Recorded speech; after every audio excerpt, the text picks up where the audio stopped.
Bonjour à tous, aujourd'hui on va parler des comptines. En discutant avec ma compagne sur les comptines qui figurent dans les livres de notre fils, l'idée nous est venue d'une vidéo qui décrypterait les détails historiques qui se cachent à travers certaines d'entre elles. Le problème, c'est que plus je grattais et plus j'ai trouvé de nouvelles comptines aux faits historiques intéressants. Du coup, j'ai prévu 10 comptines au total, mais c'est un peu trop long pour une seule vidéo. Du coup, il y aura donc 2 épisodes avec chacun 5 comptines décryptées. On terminera même avec une chanson enfantine aujourd'hui, qui a pourtant un sens caché bien plus licencieux. Alors c'est parti pour les 5 premières chansons enfantines, et pendant le générique, n'hésitez pas à liker la vidéo, à commenter ou à vous abonner à ma chaîne. Merci et à tout de suite.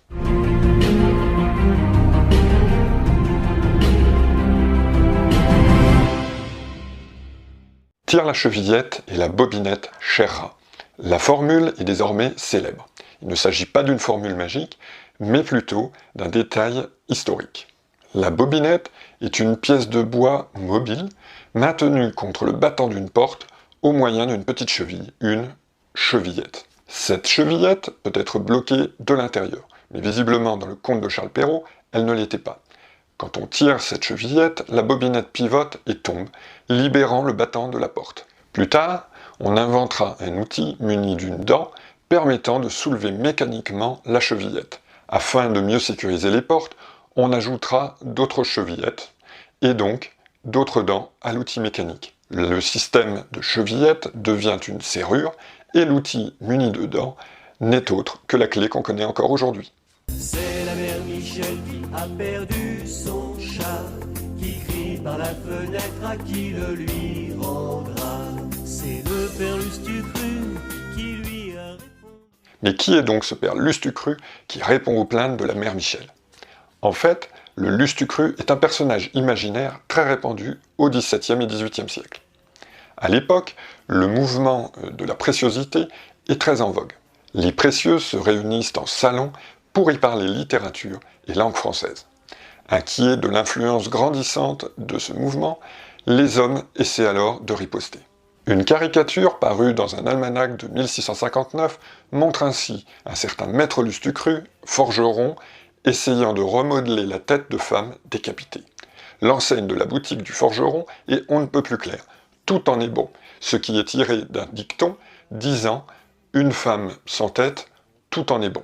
Le nom Lustucru, quant à lui, serait tiré de l'expression utilisée par les personnages idiots de théâtre de l'époque, Lustucru, sous-entendu l'auriez-vous cru.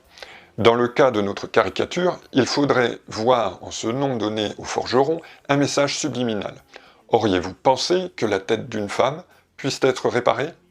Reste que l'apparition du forgeron Lustucru dans l'imagerie populaire provoqua rapidement l'effet inverse que celui recherché. Sorte d'envie de revanche des femmes sur les hommes, prémisse d'un certain féminisme. En témoigne cette gravure de Sébastien Leclerc en 1663, représentant la grande destruction de Lustucru par les femmes fortes et vertueuses.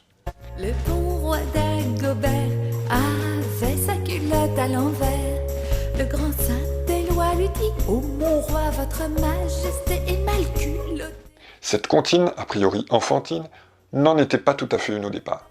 Ainsi, certains couplets ont été rédigés pendant la Révolution. Le roi d'Agobert, roi mérovingien méconnu par le peuple en 1789, est en fait un prétexte pour se moquer de Louis XVI, réputé plutôt distrait, et la reine Marie-Antoinette, et ainsi tourner la royauté en ridicule. Pendant la Restauration, les royalistes prirent leur revanche en créant une 15e strophe.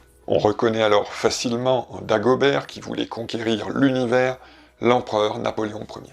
Plus tard, la chanson servit à se moquer tour à tour de Louis XVIII et Napoléon III, avant de devenir la chanson enfantine, dont on ne se rappelle finalement aujourd'hui que la première strophe. Lundi matin, l'empereur, sa femme et le petit prince sont venus chez moi pour me serrer la pince, comme j'étais partie. Peu de choses à dire de cette chanson créée dans la seconde moitié du XIXe siècle et servant à apprendre aux enfants les jours de la semaine. Sinon que l'empereur est en fait Napoléon III, sa femme n'est autre que l'impératrice Eugénie et le prince, le jeune Louis-Napoléon. Au clair de la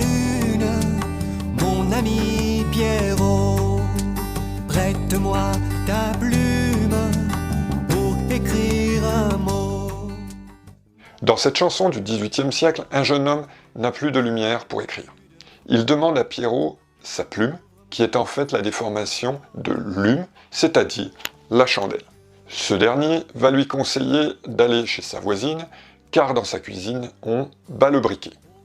Battre le briquet au XVIIIe siècle, c'est frapper un métal spécifique afin de provoquer une étincelle et d'allumer un feu.